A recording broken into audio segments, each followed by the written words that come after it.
আসসালামু আলাইকুম প্রিয় পঞ্চম শ্রেণীর শিক্ষার্থীরা, তোমাদের গণিত বইয়ের 94 পৃষ্ঠার এখানে একটি যোগ্যতা ভিত্তিক অঙ্ক আছে, এটা সলভ করে দেখাবো।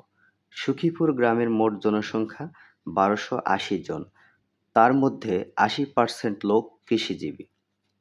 কৃষিজীবী লোকের সংখ্যা নির্ণয় করি। কৃষিজীবী নয় এমন লোকের সংখ্যা নির্ণয় করতে বলছে। তো চলো শুরু করা যাক।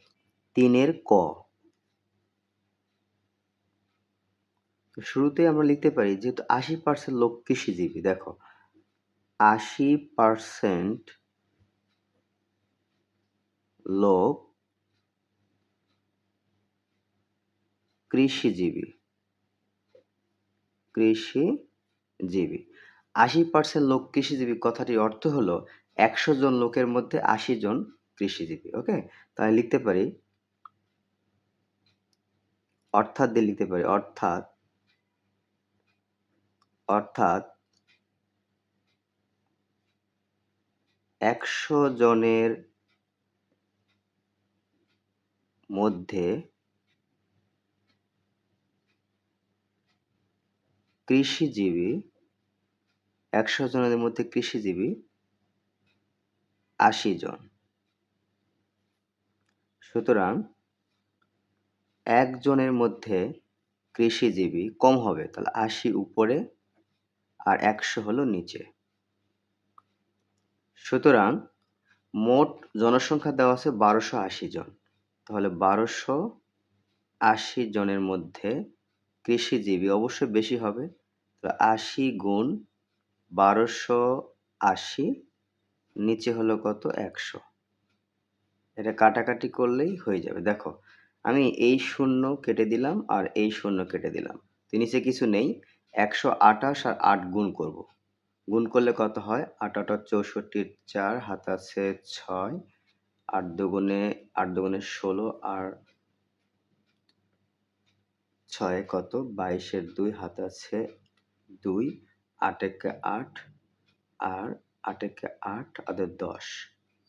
দেখো কত পেলাম? 1024 জন। অর্থাৎ 1024 জন হলো কৃষিজীবী। ঠিক আছে, এটাই কিন্তু আমাদের উত্তর। তো লিখতে পারি উত্তর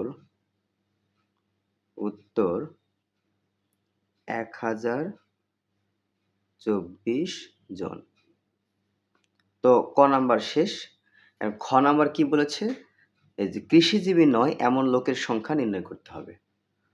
তাহলে দেখো আমরা ক থেকে নিতে পারি যে কৃষিজীবী ক হতে পাই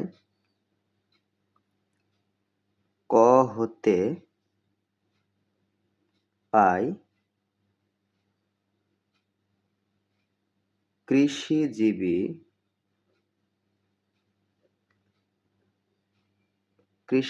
লোক কত? 1024 জন। এটা হলো আমাদের কৃষিজীবী লোক। এখন বলা হচ্ছে যে ক হতে পাই কৃষিজীবী লোক হলো 1024 জন, আর মোট লোক সংখ্যা ছিল কত? 1280 জন।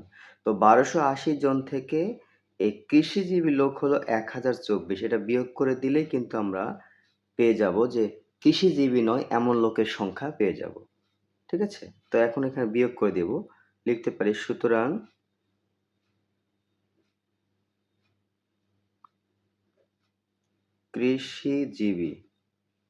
কৃষিজীবী নয় এমন লোকের সংখ্যা, এটা কি করব? বিয়োগ করে দিব। তো মোট জনসংখ্যা ছিল কত? 1280, আর এখান থেকে 1024 বিয়োগ করে দিব। এত জন, এটা বিয়োগ করব। বিয়োগ করলে কত হয় দেখো, 4 আছে কত হলো 10, এখানে হলো 6, হাত আছে 1, 3 আছে কত হলে 8, কত 5 হবে, তাহলে এখানে 2 হচ্ছে। তা 256 জন হলো কৃষিজীবী নয়। ঠিক আছে, এটা উত্তর লিখতে পারি উত্তর 256 56 জন।